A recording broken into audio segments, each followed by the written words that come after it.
Liquidated your mother's inheritance for our honeymoon resort. My new bride loves luxury. The text message glowed on my phone screen like a slap across the face. Below it, photos of my husband Troy and his 25-year-old secretary Bethany lounging on pristine Hawaiian beaches filled my screen. They were sipping colorful drinks with tiny umbrellas, her diamond ring catching the sunset light, a ring that cost more than most people's cars, paid for with money that should have been mine. My name is Karen Walsh, and I'm 47 years old. For 23 years, I believed I was married to a loving husband who supported my career as a cybersecurity specialist at Velwin Digital in Phoenix, Arizona. I had spent decades building firewalls, designing security protocols, and ironically, protecting companies from the very kind of digital theft my husband had just committed against me. The inheritance he mentioned so casually in his text wasn't just money. It was the last connection I had to my mother, who had passed away 6 months earlier after a long battle with cancer. I set my phone down with trembling hands, staring at the modest apartment I now called home after Troy had kicked me out of our house 3 weeks ago. He had served me divorce papers the same day he announced his engagement to Bethany, claiming I was too focused on work and emotionally unavailable. What he didn't mention was that he had been planning this betrayal for months, systematically transferring assets and liquidating accounts while I was consumed with caring for my dying mother. The irony wasn't lost on me that the man who had accused me of being cold and calculating had orchestrated the most calculated betrayal I could imagine. While I was holding my mother's hand in her final moments, Troy was apparently planning his new life, with a woman barely older than our daughter would have been, if we'd had children. The inheritance, nearly $200,000 that my mother had saved through a lifetime of careful budgeting, was supposed to help me rebuild after the divorce. Instead, it was funding Troy's romantic getaway with his new bride, a woman who giggled at his jokes and called him daddy in a way that made my skin crawl. As I scrolled through more photos of their tropical paradise, something dark and determined settled in my chest. Troy thought he was clever, thought his basic understanding of banking and legal loopholes made him untouchable. But he had forgotten one crucial detail about his soon-to-be ex-wife. I didn't just work in cybersecurity. I was one of the best in the business. And unlike him, I actually understood how money moved in the digital age, how accounts could be traced, and more importantly, how they could be manipulated. He had made the mistake of underestimating me, and that oversight was about to become very, very expensive for him. My relationship with Troy hadn't always been this toxic battlefield of betrayal and manipulation. We met in college when I was studying computer science, and he was pursuing business administration. Back then, he seemed charming and ambitious, talking about building a future together where we'd both be successful in our respective fields. He supported my decision to specialize in cybersecurity, even bragging to friends about having a tech genius for a girlfriend. The early years of our marriage were genuinely happy. Troy started his own consulting firm, Mitchell & Associates, while I climbed the ranks at various tech companies before landing my dream job at Velwin Digital. We complemented each other well, his people skills and my technical expertise. When clients needed both business strategy and digital security, we sometimes worked together, and those collaborations felt like the best parts of our partnership. But somewhere along the way, Troy's attitude toward my success shifted. What had once been pride became resentment. He started making subtle comments about how I spent too much time playing with computers, and not enough time being a real wife. When I received promotions or recognition for my work, he'd find ways to diminish the achievement, suggesting I only succeeded because companies needed to fill diversity quotas or because my male colleagues wanted to sleep with me. The warning signs were there, but I was too busy to notice them fully. When my mother was diagnosed with cancer last year, Troy seemed supportive at first. He encouraged me to take time off to care for her, even offering to handle our finances while I was distracted. I was grateful for his help and didn't question why he was suddenly so interested in managing our bank accounts and investment portfolios. During my mother's final months, I noticed Troy working late more frequently, claiming he had new clients who demanded evening meetings. He started paying more attention to his appearance, buying expensive clothes and hitting the gym religiously. When I asked about it, he said he needed to look professional for potential investors. I trusted him completely, never suspecting that his new investor meetings were actually dates with Bethany. The most painful part wasn't even the affair. It was realizing how meticulously he had planned my downfall. While I was grieving and vulnerable, he was consulting lawyers, moving money, and preparing for a life that didn't include me. He had used my mother's illness as cover for his theft, knowing I was too emotionally drained to monitor our finances carefully. Now, sitting in my small apartment with evidence of his Hawaiian honeymoon filling my phone, I felt something I hadn't experienced in months: clarity. The fog of grief and shock was lifting, replaced by the sharp focus that had made me successful in my career. Troy thought he had outmaneuvered me, but he had made a crucial error. He had forgotten that behind every great cybersecurity specialist was someone who understood exactly how to exploit weaknesses in systems and people. His arrogance and greed had created vulnerabilities I was uniquely qualified to exploit. The devastating realization hit me like a physical blow when I finally logged into my laptop and began tracing the financial trail Troy had left behind. What I discovered made his text message seem almost quaint in its cruelty. The inheritance theft wasn't just about $200,000. It was part of a much larger, systematic looting of everything we had built together over 2 decades. Using my cybersecurity skills, I tracked the movement of funds across multiple accounts, each transfer timed precisely to coincide with my mother's medical appointments or overnight hospital stays. Troy had been planning this heist for at least 8 months, carefully moving money in amounts small enough to avoid triggering automatic fraud alerts, but large enough to devastate our shared assets. The inheritance was just the final piece of his puzzle. He had liquidated my retirement fund, cashed out our joint investment accounts, and even took a second mortgage on our house, all using forged documents bearing my signature. The man I had trusted with my financial future had stolen approximately $600,000 from me while I was watching my mother die. But the cruelest discovery came when I accessed our old email accounts. Troy had been corresponding with Bethany for over a year, and their exchanges revealed the true depth of his betrayal. They hadn't just been planning their affair. They had been planning their entire future using my money. Bethany's emails were full of excited chatter about the house they would buy, the trips they would take, and the business they would start together, all funded by what she cheerfully referred to as Karen's nest egg. In one particularly nauseating exchange, Troy had written, "Don't worry about the money, baby. She's so buried in code and caring for her sick mom that she doesn't even check the accounts anymore. By the time she realizes what's happening, we'll be married and living in Hawaii. What's she going to do? Hack us?" They had both found this hilarious, judging by the laughing emojis that followed. That last line echoed in my head as I sat in the darkness of my apartment, the glow from my laptop screen illuminating my face. What's she going to do? Hack us? Troy had meant it as a joke, a dismissive laugh at the idea that his computer nerd ex-wife could pose any real threat to their carefully planned paradise. He was about to find out exactly what I could do. I spent the rest of the night documenting everything, creating an irrefutable digital trail of Troy's theft. But evidence gathering was just the beginning. Over the years, I had developed certain capabilities in my cybersecurity work, tools and techniques that existed in legal gray areas, methods that were theoretically for defensive purposes, but could be repurposed for more aggressive applications. Troy thought he was clever, but he had made the fatal mistake of underestimating the woman he had betrayed. He wanted to know what I could do? I was about to show him the difference between stealing money and facing someone who could make that money disappear entirely. I tried to take the high road initially, believing that justice would come through proper legal channels. The morning after discovering the full extent of Troy's theft, I called the best divorce attorney in Phoenix and laid out my case with military precision. I had documentation, financial records, and a clear paper trail showing systematic fraud. It should have been an open and shut case.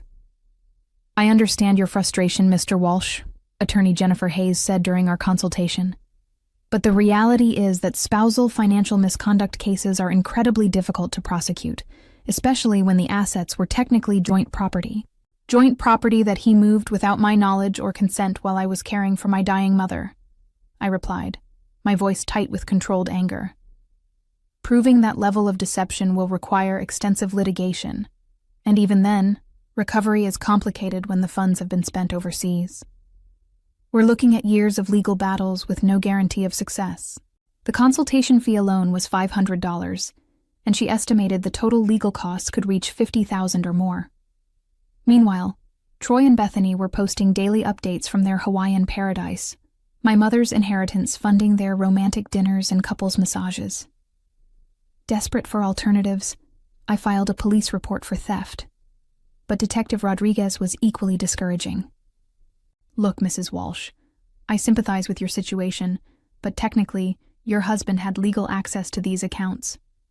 The district attorney won't pursue charges in what appears to be a civil matter.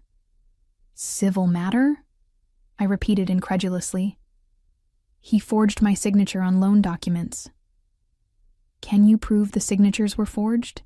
Because his lawyer will argue you gave him permission to handle finances while you were dealing with family issues.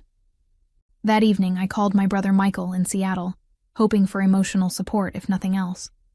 Instead, I got another devastating blow. Karen, I don't know how to tell you this, he said, his voice heavy with reluctance. Troy called me yesterday. He said you've been having some kind of breakdown since Mom died, that you've been making wild accusations about money. He seemed really worried about you. The manipulation was breathtaking in its scope. Troy wasn't just stealing my money. He was stealing my credibility, painting me as an unstable woman, having a grief-induced psychotic break. By the time I could prove the theft, my reputation would be destroyed, and his narrative would be firmly established. Michael, you know me. Do I sound unstable to you? I asked, fighting to keep my voice steady. You sound angry, he admitted. Look, maybe you should focus on healing instead of fighting. Troy said he'd be willing to work out some kind of settlement if you stopped pursuing legal action. A settlement? Troy wanted to negotiate returning a fraction of what he stole in exchange for my silence and compliance. The audacity was staggering, but also enlightening. He was worried enough about legal exposure to preemptively discredit me with my own family. That night, I received another text from Troy. Saw you filed a police report. That was unnecessary drama, Karen. I'm willing to discuss a reasonable settlement when we get back from our honeymoon. No need to make this uglier than it needs to be. Attached was another photo of him and Bethany at an expensive restaurant, her engagement ring sparkling in the candlelight as they shared what looked like a $1,000 meal. The casual dismissal of my grief and outrage as unnecessary drama was the final straw. I stared at that photo for a long time, studying their faces. They looked so confident, so secure in their victory. Troy's expression held a hint of smug satisfaction, as if he were savoring not just the expensive wine, but the knowledge that he had completely outmaneuvered his ex-wife. He thought he had won. He thought his careful planning and legal maneuvering had made him untouchable. But Troy had forgotten that I wasn't just some abandoned wife crying into her tissues. I was a cybersecurity specialist with 25 years of experience in digital warfare. And if the legal system wouldn't give me justice, I would create my own. The breakthrough came when I was analyzing Troy's digital footprint more carefully, searching for any vulnerability I could exploit. What I discovered made me realize that my husband's arrogance extended far beyond his personal betrayal. He had been running his business with the same reckless disregard for security that he'd shown in stealing from me. Mitchell & Associates wasn't just Troy's consulting firm. It was a carefully constructed house of cards, built on fraudulent practices, that would make my inheritance theft look like petty larceny. Using techniques I'd developed for penetration testing at Velwyn Digital, I gained access to his business servers and uncovered a systematic pattern of client fraud spanning nearly 5 years. Troy had been double-billing clients, creating fake expenses for projects that didn't exist, and most damaging of all, selling confidential client information to their competitors. The financial records showed millions of dollars in illicit revenue, all carefully hidden through shell companies and offshore accounts. The inheritance money wasn't funding a romantic honeymoon. It was helping to hide evidence of massive corporate fraud. But the most shocking discovery was that Bethany wasn't just his secretary and mistress. She was his partner in crime. Email chains showed her actively participating in the fraudulent schemes, forging documents, and coordinating with overseas contacts to launder money. Their Hawaiian honeymoon was actually a business trip to finalize the transfer of stolen funds to accounts in countries with strict banking privacy laws.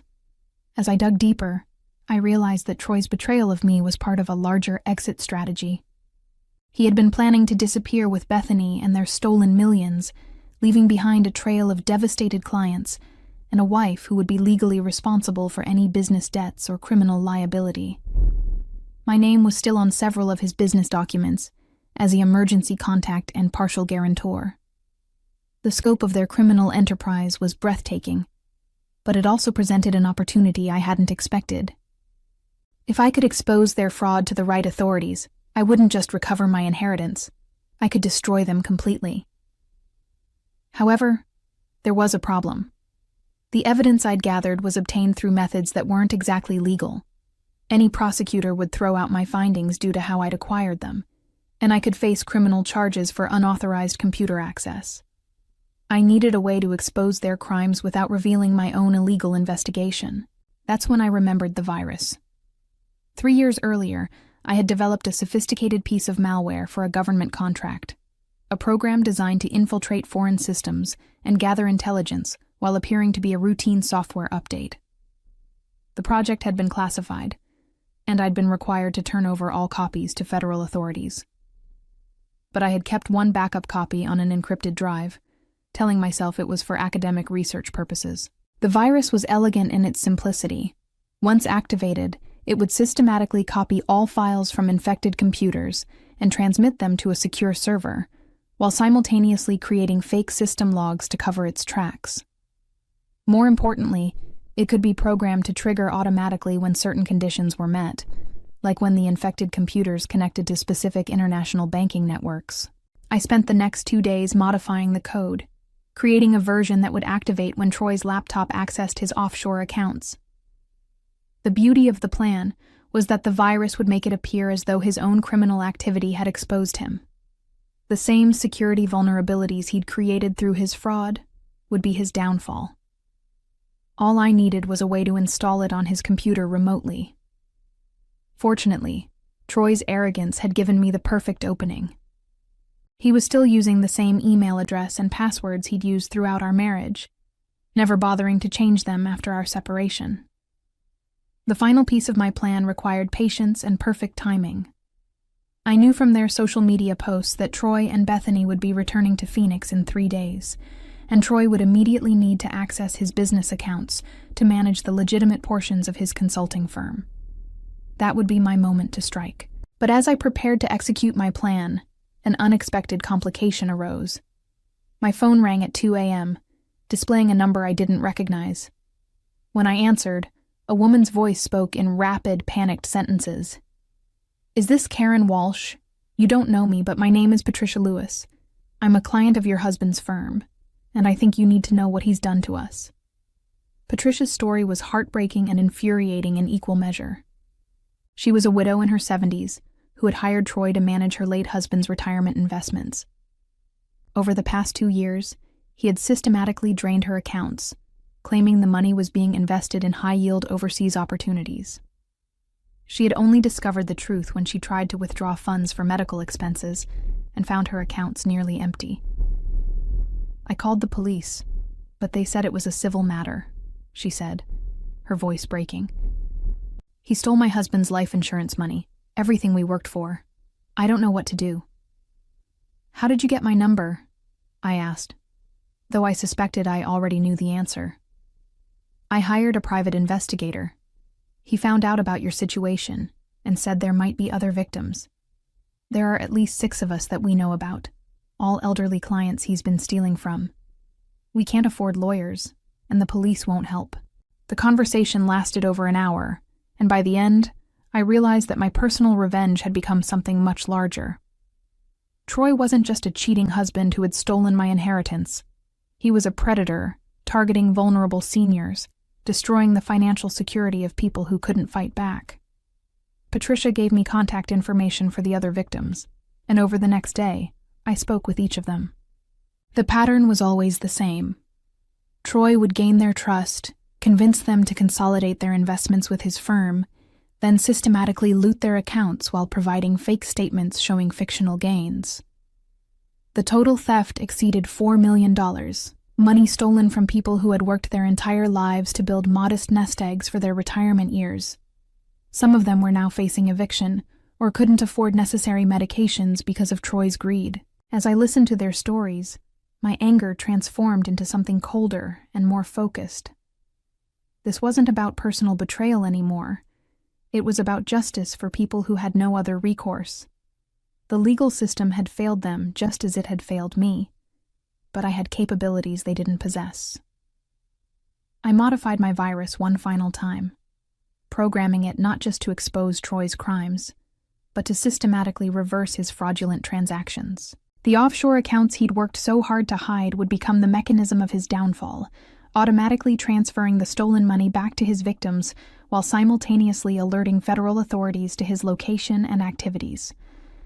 The beauty of the plan was its poetic justice. Troy had used his victims' trust against them, exploiting their faith in his expertise. Now his own arrogance and technological ignorance would be his undoing. He thought he was safe in his Hawaiian paradise, but he had no idea that his next login would trigger a digital earthquake that would destroy everything he'd built. As I finalized the code, I felt a sense of purpose I hadn't experienced since my mother's death. Troy had made the mistake of targeting not just me, but innocent people who deserved better. He was about to learn that some fights choose you, and some enemies you simply cannot afford to make. Troy's return to Phoenix was announced with typical arrogance. A social media post showing him and Bethany at the airport, tan and relaxed, with the caption, "Back to reality, but what amazing memories we made with the money we earned." The casual cruelty of that word choice, earned, made my finger hover over the activation key for the virus. I waited until exactly 9 a.m. on Monday morning, knowing Troy's habits well enough to predict when he'd check his business accounts. My laptop showed 3 screens, one monitoring his network activity, one tracking the offshore accounts, and one displaying the FBI's financial crimes tip line, which I had already contacted with an anonymous report about suspicious international transfers from Mitchell and Associates. At 9:17 a.m., Troy's laptop connected to the First International Bank of Cayman Islands. The virus activated instantly. Within minutes, the malware had copied every file on his computer and begun systematically reversing the fraudulent transfers that had devastated his elderly clients. Patricia Lewis's stolen retirement fund was the first to be restored, followed by the other victims in order of their financial desperation. The virus worked silently and efficiently, using Troy's own access codes and authentication to make the transfers appear legitimate. But the real masterstroke was what happened next. The virus simultaneously triggered automated fraud alerts across multiple international banking networks, flagging the sudden movement of millions of dollars as suspicious activity. Within 30 minutes of Troy's login, federal investigators were receiving real-time notifications about potential money laundering operations traced to his business. My phone buzzed with a text from Troy. "Something's wrong with my computer. All my files are corrupted. Do you know any tech support people?" The irony was delicious. He was asking his cybersecurity expert ex-wife to help him fix the very system I had just compromised. I replied, "Have you tried turning it off and on again?" 20 minutes later, another text. "This is serious, Karen. Someone's hacked my accounts. I need professional help." "That does sound serious," I responded. "Maybe you should call the police." The dominoes fell faster than I had anticipated. By noon, Patricia called me in tears, not of sorrow this time, but of relief. "Karen, I don't understand what happened, but my money is back," she sobbed into the phone. "All of it. It just appeared in my account this morning with a note saying the bank had discovered fraudulent activity and reversed the transactions." Similar calls came from the other victims throughout the day. Elderly clients who had been facing financial ruin were suddenly whole again, their stolen retirement funds mysteriously restored. The FBI's Financial Crimes Unit was reportedly following several promising leads in what they described as a sophisticated international fraud scheme. Meanwhile, Troy's texts grew increasingly frantic. "The FBI is at my office," he wrote at 3 p.m. "They're seizing everything. This is insane. Someone set me up." I replied, "That's terrible. I hope you have a good lawyer. They're saying I stole millions from clients. That's impossible. The money was in legitimate offshore investments." "Offshore investments?" I texted back. "That sounds complicated. Maybe you should have been more careful about your digital security." The news broke that evening. Local media ran the story with the headline, "Phoenix business owner arrested in multi-million-dollar fraud scheme." Troy's mugshot showed a man who looked nothing like the confident figure from the Hawaiian beach photos. His face was pale and confused, his expression that of someone who genuinely couldn't understand how his carefully constructed world had collapsed so completely. Bethany was arrested the next morning at Sky Harbor Airport, apparently attempting to board a flight to Brazil with a suitcase full of cash and jewelry. Her Instagram account, which had been documenting their luxurious honeymoon just days earlier, was suddenly filled with panicked posts claiming innocence and blaming Troy for manipulating her. The final text I received from Troy came from the county jail. "I know this was you somehow. You destroyed me." I replied, "I'm just a grieving widow who lost her inheritance." What could I possibly have done? The federal investigation revealed the full scope of Troy and Bethany's criminal enterprise within weeks. Prosecutors found evidence of fraud totaling over $4 million, tax evasion, money laundering, and identity theft. The sophisticated nature of their offshore banking network suggested connections to organized crime, which elevated the charges to federal racketeering violations. Troy was sentenced to 15 years in federal prison, while Bethany received 8 years after agreeing to testify against him. Their assets were seized and liquidated, with the proceeds distributed among their victims. The Hawaiian resort they had planned to purchase was sold at auction, with the proceeds going toward restitution payments. Most satisfying was learning that their elaborate wedding, funded with stolen money, had been annulled when Bethany's testimony revealed she had been married to someone else throughout their entire relationship. Troy's dream of a new life with his young bride had been built on lies from the very beginning. As I sat in my small apartment 1 year later, now financially secure with my inheritance restored and additional compensation from the victim's fund, I reflected on the strange justice of it all. Troy had taught me something valuable about the nature of revenge. Sometimes the most devastating punishment comes from simply allowing people to face the consequences of their own choices. The virus had merely accelerated the inevitable collapse of a criminal enterprise built on greed and arrogance. My mother would have been proud to know her inheritance had ultimately helped restore the retirement savings of 6 elderly victims, and that her daughter had found a way to transform personal betrayal into a force for justice.